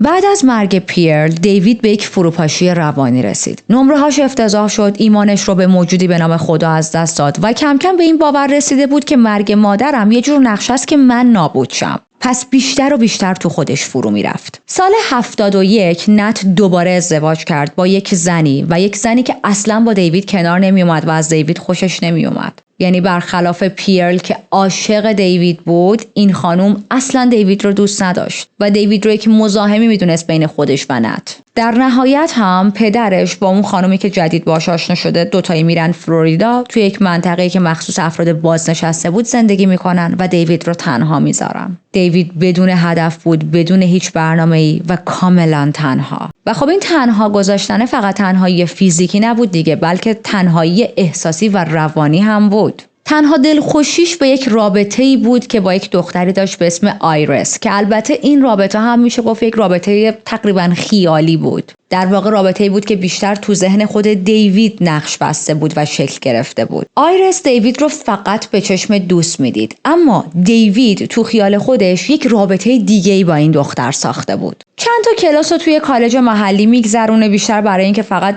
به قولی دهن نت رو ببنده و راضی نگهش داره. اما میبینه اصلا آدم درس خوندن نیست، پس همون تابستون تصمیم میگیره که بره آرمی و 3 سال آرمی میمونه. توی آرمی تبدیل میشه به یک تیرانداز فوق‌العاده. یه مدت یهودیت رو ول میکنه، میره سراغ مسیحی شدن، ولی خب خیلی زود از مسیحیت هم سرد میشه و اون رو هم ول میکنه. یه بارم مادر واقعیش بتی رو پیدا میکنه، مادرش رو میبینه، خواهر بایولوژیکالش رو میبینه و این 2 نفر یعنی مادرش و خواهر واقعیش خیلی تلاش میکنن که دیوید رو توی خانواده‌شون، توی زندگی خودشون نگه دارن. تو اون خط زمانی کار میکرد، تقریبا خوشحال بود، خب بالاخره مادر واقعی خودش رو دیده بود. ولی کم کم از اونا هم فاصله میگیره و همش بهانه می آورد که نمیتونم ببینمتون. وقتی از آرمی مرخص شد، خشم و ناامیدیش از زنا همراه با دنیای فانتزی عجیب و غریب جدیدی که توی ذهنش درست کرده بود، مسیرش رو به سمت خشونت باز کرد. تنها تجربه واقعی سکسش با یک سکس ورکر توی کره بود که همونم براش به قیمت گرفتن یه بیماری مقاربتی تموم شد. و حالا قسمت وحشتناک ماجرا، خیلی قبل از شروع قتل‌ها دیوید توی نیویورک چیزی حدود 1488 آتش سوزی را انداخته بود و همه اینا رو توی دفترچه خاطراتش ثبت کرده بود. این کار یه جور حس کنترل بهش میداد. چون این علاقه شدید قاتل‌های سریالی به آتش سوزی برای من همیشه جالب بوده و خب ما هم زیاد توی پرونده ها دیدیم، من یه بار یک کتابی در رابطه با این موضوع مطالعه کردم که پاسخ خیلی از سوالات منو داد و این بخش از داستان که دیوید این تعداد زیاد از آتش سوزی رو انداخته بود منو یاد اون کتاب انداخت. نویسنده نوشته بود بیشتر آتش زنها عاشق این حس هستن که با یک حرکت کوچیک، یعنی همون روشن کردن کبریت، یک اتفاق خیلی بزرگی میافته و یک حالتی که با یک کبریت کوچیک میتونن همه چیز رو کنترل کنن. در واقع اونا آتش رو کارگردانی میکنن، آتش رو روشن میکنن، سر و صدای ماشین های آتش نشانی، داد و فریاد و وحشت مردم، سوختن خونه ها و حتی گاهی سوختن آدم ها و از بین رفتن جونشون، همه اینا براشون مثل درست کردن یک فیلم میمونه و این آتش افروزها کارگردان های این فیلم هستن. مثالش خیلی برای من جالب بود و همیشه تو ذهنم مونده. هر موقع که با یک قاتل سریالی میرسم که انقدر علاقه داره به آتش رو انداختن، یاد این کتاب میافتم. حالا روز دیوید توی نوامبر خیلی خرابتر شد. یه نامه برای نت پدرش توی فلوریدا فرستاد و توش نوشته بود اینجا توی نیویورک هوا سرد و گرفته است، ولی خب به حال من میخوره چون من خودم همش حالم گرفته است. بابا دنیا داره تاریک میشه، بیشتر و بیشتر حسش میکنم. مردم دارن از من متنفر میشن. باورت نمیشه بعضیا چقدر از من متنفرن. خیلیاشون میخوان منو بکشن. حتی نمیشناسمشون ولی بازم از من بدشون میاد. بیشترشون هم جوونن. وقتی تو خیابون راه میرم روم تف میندازن یا به هم لگد میزنن. دخترها زشت صدام میکنن و بیشتر از همه اونا اذیتم میکنن. پسرها فقط به هم میخندن. به هر حال اوضاع زود بهتر میشه. و دقت کنید این نامه دقیقاً یک فریاد کمکه، اما خب پدر دیوید نمیخواست به این موضوع توجه کنه. بعد از نوشتن این نامه تقریباً 2 ماه تمام خودش رو توی آپارتمانش حبس کرد. اصلاً از خونه بیرون نمیزد به جز مواقعی که میخواست یک مواد غذایی و یک چیز ضروری بخره. با ماژیک چیزای عجیب غریب روی دیوار خونه مینوشت. مثلا مینوشت تو این سوراخ شاهی شوم زندگی میکنه. من برای اربابم میکشم. من بچه‌ها رو به قاتل تبدیل میکنم. کریسمس 75 دیوید انقدر شرایط روحیش افتضاح شده بود و به هم ریخته بود که به قول خودش دیگه داشت تسلیم شیطان میشد. به امید اینکه اگه کاری رو که شیاطین از من میخوان براشون انجام بدم شاید دست از سر من بردارن. شب کریسمس هم از نظر روانی هم احساسی توی یک بحران کامل بود. اوایل شب بود که یک چاقوی بزرگ شکاری برداشت، سوار ماشین شد و شروع کرد پرسه زدن تو خیابونا. دنبال چی میگشت؟ دنبال دختر جوون. چون شیاطین بهش گفته بودن باید یک دختر جوونی رو پیدا کنه و به قتل برسونه و از اون طرف هم شیاطین بهش گفته بودن که اگر ما دختر مناسب رو ببینیم خودمون بهت میگیم که این همون دختره و بکشش. باز افتاد گردن شیاطین بیچاره. باز انداختید تقصیر شیطونا. آره. دم یه سوپرمارکتی وای میسه و یک زنی از سوپرمارکت خرید کرده بود، اومده بود بیرون. همون موقع صداهای توی سرش بهش دستور میدن که این زن باید قربانی شه. دیوید چاقو رو برداشت و 2 بار فرو کرد تو کمر اون خانم. ولی چیزی که دید خیلی براش عجیب بود. 2 تا ضربه چاقو به کمر اون خانم فرو کرده بود و اون خانم برگشته بود و داشت دیوید رو با تعجب نگاه میکرد. خب احتمالاً بدنش داغ بوده و درد رو نفهمیده، ولی دیوید اینجوری برداشت نمیکنه دیگه. دیوید قرار نیست علمی به مسائل نگاه کنه. دیوید به خودش توی این فکر بود که ببین این زن شیطانیه، اگر نبود درد رو میفهمید. این خانم چند ثانیه بعد شروع میکنه به جیغ زدن و دیوید فرار میکنه. البته یه چیز رو هم من بگم، پلیس بعدها نتونست این داستان دیوید رو ثابت کنه و ما نمیدونیم که آیا واقعا دیوید این کار رو کرده، به یک زن حمله کرده و یا این داستان از تخیلش اومده بیرون. نمیدونیم، به خاطر اینکه پلیس نتونست هرگز قربانی رو پیدا کنه. قربانی که مثلا بهش توی اون تاریخ 2 تا ضربه چاقو خورده باشه و مثلا رفته باشه بیمارستان و ندونه که مهاجمش کیه. مجدد برگردیم به همون شب. دیوید ولکن نبود. یه دختر دیگر رو دید. چاقو رو قایم کرد و از پشت بهش حمله کرد. بعدش که به اون دختر نزدیک شد با چاقو زد تو سرش. اون دختر میشل فورمن 15 ساله بود. بدجوری زخمی شد. 6 تا ضربه چاقو خورد ولی مقاومت کرد و جیغ زد. همین باعث شد دیوید جا بزنه و در بره. میشل تونست خودش رو برسونه به یه ساختمون و از اهالی اون ساختمون کمک بگیره. و دیوید میگه بعد از اون حمله شیاطین برای مدتی ساکت بودن. خود دیوید هم بعد از اون حمله کاملا از نظر منتالی آروم شد و رفت یک همبرگر با سیب زمینی سرخ کرده سفارش داد و خورد. خیلی عجیبه ها، شما تو خیابون در عرض چند دقیقه به 2 تا زن حمله کنی، با چاقو بهشون ضربه بزنی، بعد شکمت بیفته، گشنت بشه، ضعف کنی، برید همبرگر رو سیب زمینی سرخ کرده بگیری بخوری. بعد از اون 2 تا حمله شب کریسمس دیوید برگشت سر کارش توی همون شرکت نگهبانی IBI. چند وقت بعد از آپارتمان کوچیکش اسباب کشی کرد، رفت یک خونه 2 طبقه، یک اگریمنت 2 ساله بست، $200 به عنوان پول پیش داد، همون $200 که بعدها پس هم نگرفت. و جک همون لندلوردی بود که یک سگ جرمن شپرد هم داشت که مدام زوزه میکشید. و ببینید اینطوری بود که اون سگ وقتی زوزه میکشید توی یک ساعتهای خاصی بقیه سگ‌های محله هم جوابشو میدادن و اونا هم شروع میکردن زوزه کشیدن. خب از نظر بقیه آدما اینا فقط زوزه سگه و کاملا نرماله، اما توی ذهن مریض دیوید این سگا دیگه فقط حیوان نبودن، شیاطینی بودن که توی بدنشون زندگی میکردن. یعنی دیوید میگفت شیطان‌ها رفتن مثلا وارد بدن یک سگی شدن. زوزه هاشون یعنی دستور شکار. شکار کی؟ شکار دخترهای جوان و زیبا. دستوری بود که به دیوید داشت داده میشد. دیوید باید خون این دخترها رو میریخت. حالا این چیزایی که دارم از دیوید میگم چیزایی که خودش بعدها تعریف میکنه. میگه که ساعت 6:30 صبح که از سر کار برمیگشتم زوزه این سگا شروع میشد. زوزه پشت زوزه. روزایی که مرخصی میگرفتم کل شب ادامه پیدا میکرد زوزه ها. و این صداها واقعا منو دیوونه میکرد. جیغ میزدم که تموم شه ولی هیچ وقت تموم نمیشد. شیاطین هیچ وقت ساکت نمیشدن. نمیتونستم بخوابم، هیچ انرژی برای مقاومت نداشتم، حتی دیگه نمیتونستم درست رانندگی کنم. انقدر زندگیم به هم ریخته بود که یه شب نزدیک بود توی جاده خودمو به کشتن بدم. من فقط مقداری خواب نیاز داشتم ولی شیاطین حتی بهم اجازه آرامش و خواب هم نمیدادن. حالا جلوتر به این موضوع میپردازیم که آیا واقعا دیوید این توهمات رو داشته و یا داشته الکی حرف میزده. اما کلاً به این حالت میگن سایکوز یا همون روانپریشی. سایکوز یعنی مرز بین دنیای واقعی و دنیای ذهنی شروع میکنه به محو شدن. یه چیز تو مایه‌های جمله‌ای که من اول پرونده ها بهتون میگم تو اینترو. یکی از رایج‌ترین علامت‌هاش هم توهم شنواییه. یعنی صدایی میشنوی که وجود خارجی نداره و بقیه نمیتونن اونو بشنون، یا یک صدای واقعی رو به شکل غیر عادی و معنادار توصیف میکنی، تفسیر میکنی. برای دیوید زوزه سگ‌ها فقط یک زوزه نبود، فقط واق واق کردن نبود. توی مغزش تبدیل شده بود به یک دستور شیطانی. بهش میگیم delusional interpretation، یعنی نسبت دادن معنای عجیب و غیر واقعی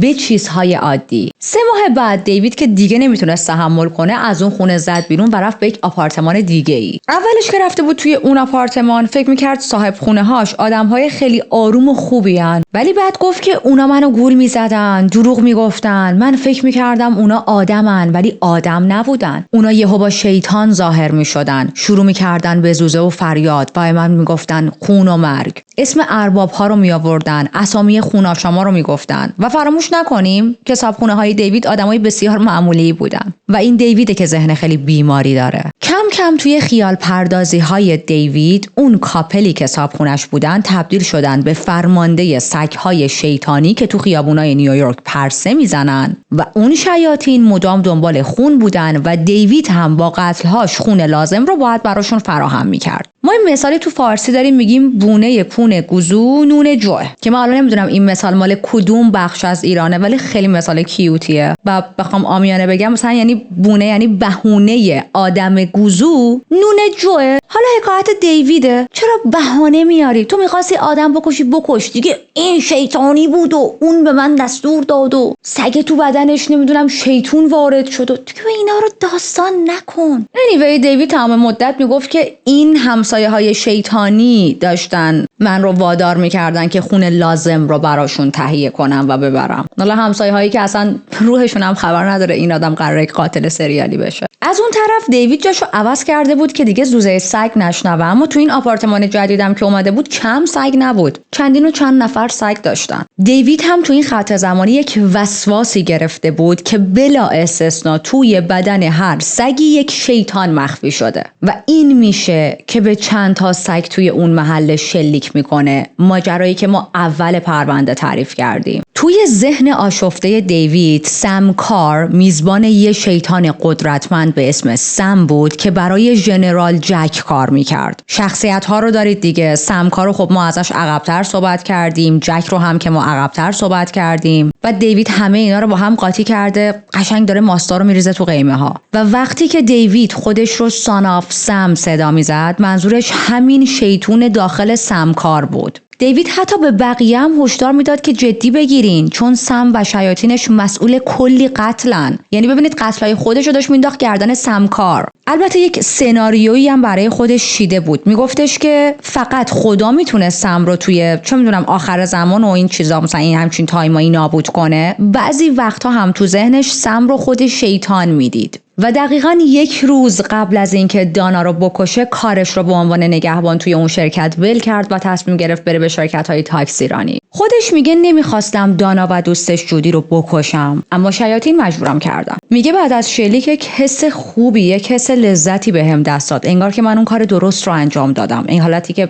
این 2 نفر با هم میمردن. میگه بعد از شلیک سم هم راضی بود. سم اون سم واقعی نه، سمی که یک شیطانیه و تو ذهن دیویده. ما از اون سم الان داریم صحبت میکنیم. میگه اینقدر راضی بود که من به این دخترها تیراندازی کردم، شلیک کردم که به من قول داد دانا یک روزی به عنوان عروس زنده میشه و دوباره به من برمیگرده. روان پزشکای تیم مدافع گفتن که دیوید اسکیزوفرنی داره. مشکلش با ارتباط گرفتن با آدم‌ها باعث شده که بیشتر و بیشتر تو لاک خودش بره و در نهایت ختم شه به این حمله‌های وحشیانه‌ای که انجام داده. میگن که همین انزوا شد زمین حاصلخیزی برای خیال پردازی‌های وحشی. کم کم این توهم‌ها جای واقعیت رو گرفتند و ذهنش پر شد از شیاطین ساختگی خودش. هرچی وضعش بدتر میشد، تنش درونیش بیشتر میشد و فقط وقتی حمله میکرد آروم میگرفت. اما خب اون آرامش موقتی بود، دوباره تنش برمیگشت و چرخ تکرار میشد. گفتیم وقتی هم گرفتنش خونسرد و خندون بود، انگار خیالش راحت شده باشه. شاید فکر میکرد تو زندان دیگه سگ‌های اهریمنی دست از زوزه برای خون میکشن و دست از سرش برمیدارن.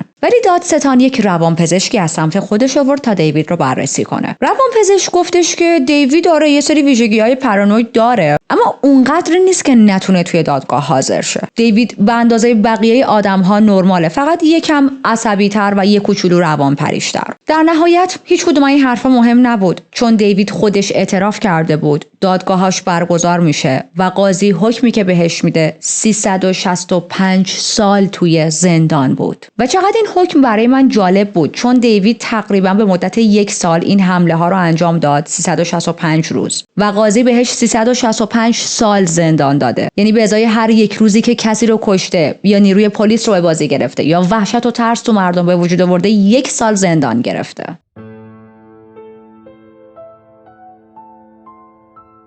دیوید رفته به زندان و سال 1979 بود که یک مأمور قدیمی FBI 3 بار توی زندان باهاش مصاحبه میکنه. دیوید اونجا اجازه داشت یک آلبومی از بریده روزنامه هایی که درباره قتل ها نوشته شده بودن رو پیش خودش نگه داره. و میدونم که خیلی عجیبه و الان همه به خودشون این فکر رو میکنن که چرا واقعا یک قاتل سریالی باید اجازه داشته باشه یه همچین کالکشنی داشته باشه. دلیلش اینه که این آلبوم ها بهش کمک میکردن تا توی دنیای خیالیش غرق بشه. با یه حالتی که نخود سیاه باشه دیگه، سرش گرم شه و به بقیه زندانی ها آسیب کمتری برسونه یا شر درست نکنه، داستان درست نکنه. حالا بریم سراغ اون مأموری که با دیوید صحبت کرده بود وقتی که دیوید توی زندان بود. اسم این مأمور رابرت بود و رابرت از همون اول نشون داد که اصلاً داستان سگ‌های شیطانی رو باور نداره. یعنی اینجوری بود که ببین تو گفتی، ما هم شنیدیم، ولی من خریدار حرفات نیستم. کم کم هم تونست حقیقت رو از دهن دیوید بیرون بکشه. دیوید اعتراف کرد که همه اون داستان سم و شیاطین فقط یک نقشه بوده برای اینکه اگه دستگیر بشه بتونه پلیس و دادگاه قانع کنه که من دیوونه‌ام. بعد به رابرت گفت دلیل واقعی تیراندازی به زنها این بوده که از مادر خودش کینه داشته، از مادر اصلیش، و چون نمیتونسته رابطه درست و حسابی با زنها برقرار کنه از زنها متنفر شده بوده. و اما یه دلیل خیلی مهمتر، وقتی دنبال زنها میافتاد و بهشون شلیک میکرد تحریک جنسی میشد و بعد از تیراندازی ها میتونست خود ارضایی کنه. میگه که تعقیب زنها برای من تبدیل شده بود به نایتلی ادونچر. اگر قربانی پیدا نمی‌کردم تا بهش شلیک کنم، برمیگشتم سر کرایم سین های قبلی، صحنه های قتلی که قبلا به وجود آورده و خاطرات رو دوباره مرور میکرد، به یاد می آورد و اونجا خود ارضایی میکرد. در واقع دیوید حتی وقتی هم قتل انجام نمیداد تمام مدت با مرور خاطرات داشت زندگی میکرد. میگه که دیدن لکه‌های خونهایی که خودم باعث ریخته شدنشون روی زمین شدم، خطهایی که پلیس با گچ کشیده بود روی زمین، و تمام اینا رو وقتی نگاه میکردم برام تجربه تحریک آمیزی داشت. میشستم توی ماشین به این یادگاری‌های ترسناک نگاه میکردم، خیره میشدم و خود ارضایی میکردم. و اینطوریه که دیوید داره نشون میده خیلی از قاتل‌های زنجیره‌ای دوباره به محل جنایت برمیگردن، نه از روی عذاب وجدان، نه از روی فضولی و کنجکاوی، بلکه چون میخوان لذت جنسیشون رو با زنده کردن خاطرات جنایتشون تکرار کنن. دیوید میگه حتی من خیلی دلم میخواست برم سر خاک قربانی ها، تو مراسم خاک سپاریشون شرکت کنم، مثلا برم سر قبرشون ببینمشون، اما فقط این کارو نکردم چون میترسیدم گیر بیافتم، میترسیدم پلیس بهم مشکوک شه. حتی توی کافه های اطراف خیلی پرسه میزد و نزدیک به آدم ها میشست فقط واسه اینکه بشنوه ببینه مثلا پلیس های محلی چه چیزهایی تا الان راجع به پرونده پیدا کردن. و همینطور اینکه شنیدن حرف بقیه در رابطه با قتل هایی که دیوید رو انداخته براش خیلی لذت بخش بود. مثل خیلی از قاتلای زنجیره‌ای دیگه اونم از توجهی که روزنامه ها و رسانه ها بهش میکردن تغذیه میشد. از این بازتاب رسانه‌ای کلی اعتماد به نفس مریض میگرفت. ایده‌ای نوشتن نامه به پلیس رو هم از یک کتاب درباره جک دی ریپر به ذهنش رسید. وقتی روزنامه‌ها شروع کردن به صدا زدنش با لقب سان آف سم، دیوید هم همونو برای خودش انتخاب کرد و حتی یک لوگوی اختصاصی برای این اسم طراحی کرده بود. خب این قصه بارها توی شهرهایی که با حمله‌های یک قاتل زنجیره‌ای روبرو میشن تکرار شده. مردم میخوان بدونن دقیقاً چه خبره، اما همین آتش اطلاعات باعث میشه قاتل معروف‌تر بشه، قاتل بیشتر تحریک بشه و به کشتن ادامه بده. پلیس هم زیر بار حجم زیادی از گزارش‌های الکی که مردم دارن از روی خیرخواهی بهش میدن فلج میشه. تنها برنده واقعی این بازی کیه؟ همیشه رسانه‌ها. حالا ما برسیم سال 2002 که دیوید برای بار اول واجد شرایط آزادی مشروط میشه و میاد پای میز جلسه توی دادگاه واسه آزادی مشروط و چند سالش بود اون موقع؟ 49 ساله. میگه که این چند ماه اخیر من پر از اضطراب بودم، فکر میکردم بهتر این جلسه آزادی مشروطم رو نیام، چون اینجوری اگر من نیام خانواده ها کمتر زجر میکشن.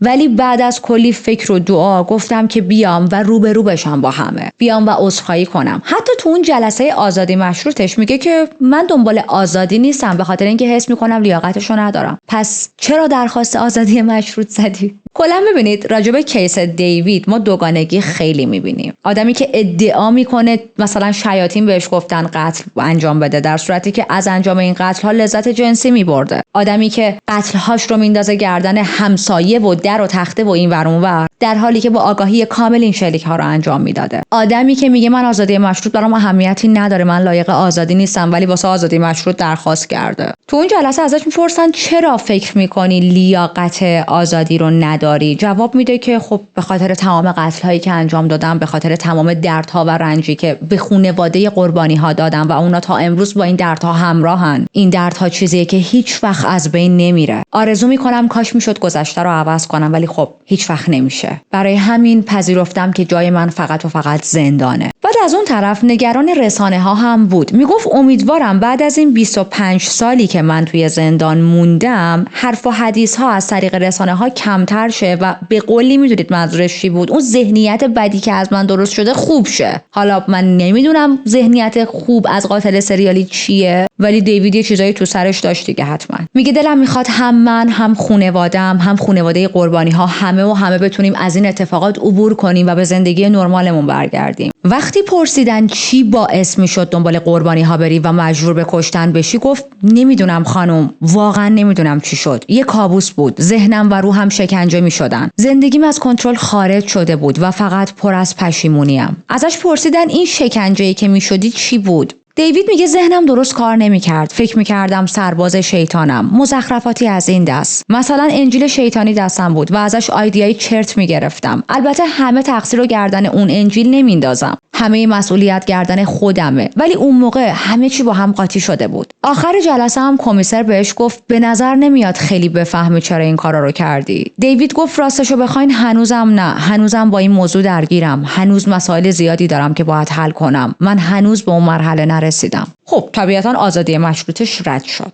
حتی با اینکه اعتراف به پشیمونی کرد، حتی با اینکه توی زندان رفتارش خوب بود و تغییر کرده بود، کار مثبت کرده بود، مثلا به زندانیا کمک کرده بود، چند تا مدرک گرفته بود، نمیدونم با کشیش زندان همکاری کرده بود و کلا رفتار خوبی داشت تو اون چندین و چند سالی که توی زندان بود. ولی به خاطر جنایت‌های وحشتناکی که مرتکب شده بود، رها کردنش توی جامعه بی احترامی به قانون محسوب می‌شد. یعنی این چیزی بود که قاضی گفت. البته این رو هم بگم اوایل زندان رفتنش خیلی دردسر درست کرد و پر از مشکلات انضباطی بود، ولی توی زندان مجدد مسیحی شد و بعد از مسیحی شدن رفتارش عوض شد. البته خیلی ها از جمله خود من فکر میکنن که این آدم حتی تغییر رفتار خوبش هم فیلم بازی کردنه، بیشتر تلاش داره برای خودش یک آرامش معنوی درست کنه و همینطوری این که خب کی به کی، حالا ما تظاهر کنیم که خوب شدیم، شاید یکی از این آزادی مشروطا گرفت. توی زندان یک وبسایتی در اختیارش گذاشته بودن که دیوید از داخل زندان یه سری متن مینوشت، میداد به یک تیمی بیرون از زندان و به اسم دیوید منتشر میکردن. توی این سایت دیوید مینویسه که پرونده جنایی من خیلی معروفه و بهش میگن تیراندازی های سان آف سم. تو اون وبسایت توضیح میده که 2 دهه پشت میله ها بوده و سال 87 خدا توی سلول سرد و تنهاییش پیداش کرده، خدا زندگیش رو عوض کرده و بیشتر داستان‌هایی که دیوید تعریف میکنه درباره امید و مسیرش به سمت رستگاریه. اسم وبسایتش رو هم گذاشته بود Forgiven for Life که خب بعدها این وبسایت اسمش تغییر میکنه، یعنی هنوز وبسایتش هست ولی اسمش تغییر میکنه. دیوید همچنان توی زندانه، همچنان هر موقع که فرصتش رو پیدا کنه، اجازهش رو داشته باشه، داره برای آزادی مشروط درخواست میزنه. آقای من اصلا برام آزادی مشروط مهم نیست. و خب در حال حاضر توی سال 2025 که ما داریم پرونده رو کاور میکنیم 72 سالشه. و مثل روال همیشگی در این چنل بیایید چند لحظه راجع به قربانی ها صحبت کنیم و بعد با هم خداحافظی کنیم. بین سالهای 76 و 77 7 تا جوان توی نیویورک هدف تیراندازی های مرگبار دیوید قرار گرفتن. 6 نفر جونشون رو از دست دادن و چند نفر دیگه زخمی شدن و کسایی هم که زنده موندن تا پایان عمر آثار این حملات رو با خودشون دارن. این افراد فقط نامهایی در پرونده جنایی نیستن، بلکه انسانهایی واقعی با خانواده، رویاها و زندگی‌های ناتمام بودن.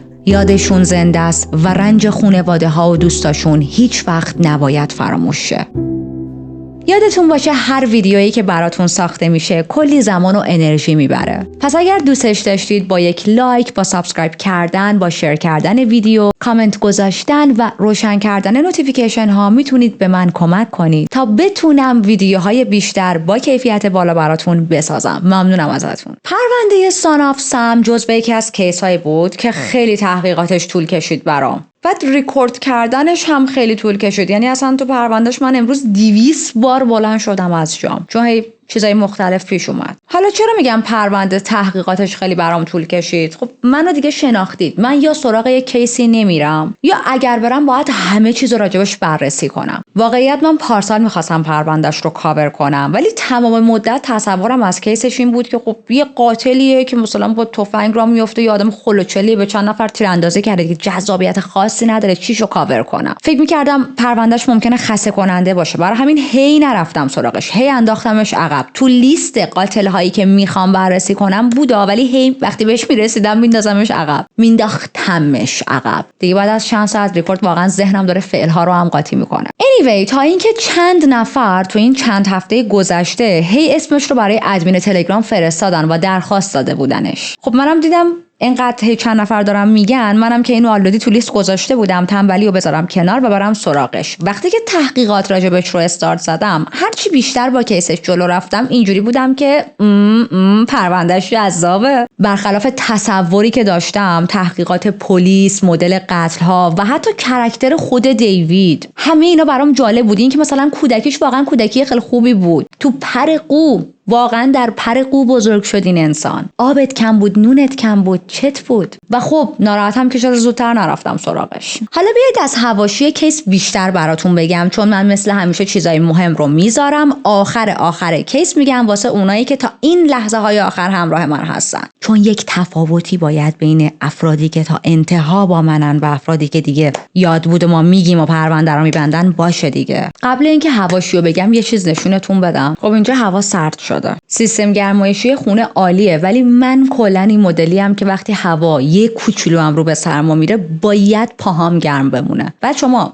تیپ منو داشته باشید، جورابارم داشته باشید. وایسا اینجوری بهتر میتونم بهتون نشون بدم. یعنی شما این صحنه رو نمیبینید، من این جورابامو نگاه میکنم میگم آخه اینا چیه پوشیدی دختر؟ بعد میگم ولش کن سرده. واقعیت بین خوش تیپ بودن و گرم بودن من همیشه گرم بودن رو انتخاب میکنم. حالا البته درسته که تو دوربین جورابا نمیافته، ولی حیفم اومد بهتون نشون ندم. حالا بریم حواشی کیس رو بهتون بگم، چیزایی که در طول کیس نگفتم. ترسی که به خاطر این حمله های دیوید توی کل شهر اتفاق افتاده بود خیلی پررنگ‌تر از اون چیزی بود که من کل ماجراش رو در طول کیس بهتون گفتم. ببینید نیویورک بین سالهای 76 و 77 دچار بحران اقتصادی شده بود و خب وقتی بحران اقتصادی به وجود میاد یکی از چیزایی که خیلی آمارش میره بالا چیه؟ کرایم ریت خیلی رفته بود بالا. از اون ور دیوید داشت اینجوری با اسلحه حمله میکرد به این و اون و خب شبا واقعا شهر خالی شده بود. مردم شیشه ماشیناشون رو سیاه میکردن که مثلا اگر یک شخص مهاجمی هست اصلا نبینه که کسی توی ماشین نشسته یا نشسته. حتی فروش رنگ مو خیلی رفته بود بالا، یعنی زنها میرفتن رنگ موهای قهوه‌ای میگرفتن که موهاشون رو از بلاند تبدیل کنن به قهوه‌ای، چون میدونستن که شخص مهاجم و قاتل دنبال بیشتر قربانی‌های جوون و جذاب با موهای روشنه. خیلی ها معتقد بودن که اگر رسانه ها اینقدر هیجان و پروبال به قتل های دیوید نمیدادن شاید حمله هاش کمتر میشد. شاید اون اعتماد به نفس کاذب رو به دست نمی آورد، چون قاتل ها خیلی از رسانه ها تغذیه میشن تو بیانست. و تو کیس دیوید هم رسانه ها نقش خیلی بزرگی داشتن. لقب سان آف سم رو رسانه ها پررنگ کردن و خب به این کابوس جمعی دامن زدن. از اون طرف اشتباهات پلیس عزیز در این کیس خیلی بیشتر از اون چیزی بود که من تعریف کردم.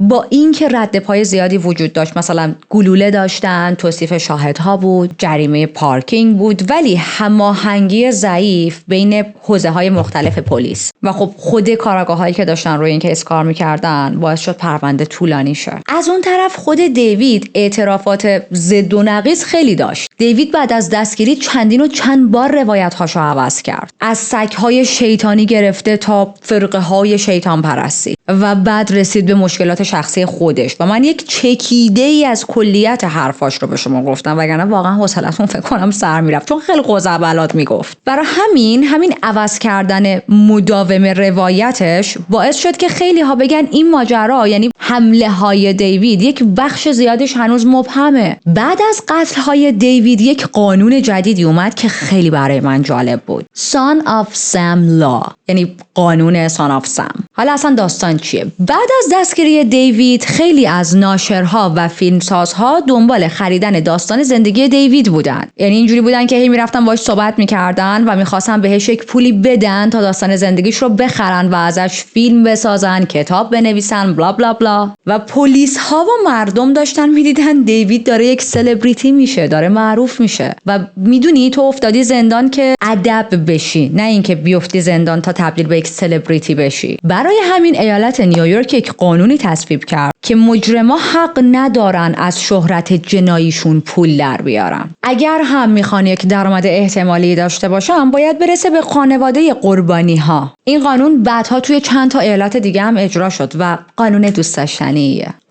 چوس آمدی بابا، توی قاتلی نه کارگردان. اگر هم میخوای درآمدی کسب کنی بکن، ولی میرسه به خانواده قربانی ها. fair enough though. خلاصه این بود از پرونده کامل دیوید برکویتس و جوراب‌های زیبای من.